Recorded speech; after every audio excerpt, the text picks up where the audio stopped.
Duke and Jeannie Benson, an outlaw couple hiding out under assumed names in a calm, suburban community. Read a newspaper article about a sweepstakes winner who has not yet claimed his prize.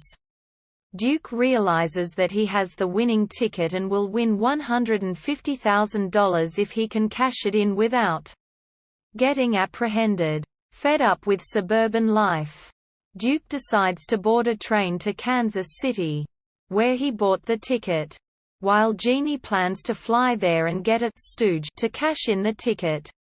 At the train station, reporter Frank Evers boards the train and starts a conversation with Duke, who calls himself Downey. At San Bernardino, Anne Marvis boards the train, followed by Doyle, a process server. Finding the door to Duke's room open, Anne hides in his bed, and when Duke sees Doyle enter in pursuit, he pulls a gun on Doyle, who says that he mistook Duke's wife for the woman he was after. Duke is attracted to Anne, as is Frank. When Jeannie gets on the train because her plane was grounded, she suspects that Duke and Anne are having an affair and pulls a gun on them. However, Duke calms her fears by introducing Frank as Anne's husband. Anne and Frank go along with the ruse. Sometime later, Frank accompanies the conductor to a room next to Duke's, where they listen through a surveillance device to Duke and Jeannie bicker about their plans to have the boys meet him in Kansas City. Frank, in reality a G-man, hopes to nab the whole gang and decides to hold off arresting Duke. After Jeannie gets off the train at Albuquerque to board a plane to Kansas City, Duke tries to flirt with Anne, but she rejects his advances. That night, Frank and Anne agree to be honest with each other, and Anne reveals that she is really a Los Angeles reporter and has been subpoenaed to testify before a grand jury concerning a political scandal which she had unearthed. She says that she felt it would be healthier to go out of state for a while. When Frank continues to claim that he is a reporter for the Telegraph, Anne indignantly reveals that she works for the paper and knows that he does not. In Topeka, after Flash, a porter inadvertently finds the listening device in Duke's room.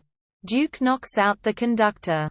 Anne receives a wire that it is all right for her to return to Los Angeles and gets off the train. When Duke sees Frank pursuing him, he gets into Anne's cab. They go to Borden's sanitarium, where Duke meets Jeannie, who is unhappy to see him with Anne.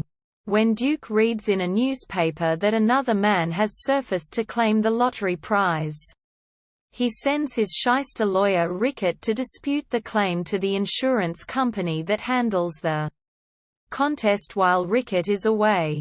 Duke kisses Anne and asks her to leave with him after he collects the money. Anne agrees, but he locks her in her room anyway. Jeannie then unbolts the shutters of Anne's room to help her escape, and Anne hitches a ride on a truck.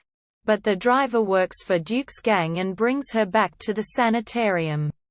Upon deducing that Jeannie let Anne out, Duke slugs Jeannie. Frank, impersonating an insurance agent, accompanies Rickett to the sanitarium. Duke shoots Frank as a carload of G-men arrive and then unlocks Anne's door to take her with him.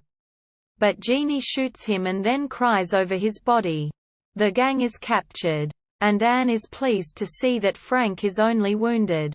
On the train to Los Angeles, Flash comments that Frank and Anne have not come out of their cabin in 2 days. They kiss and it is revealed that they have recently married.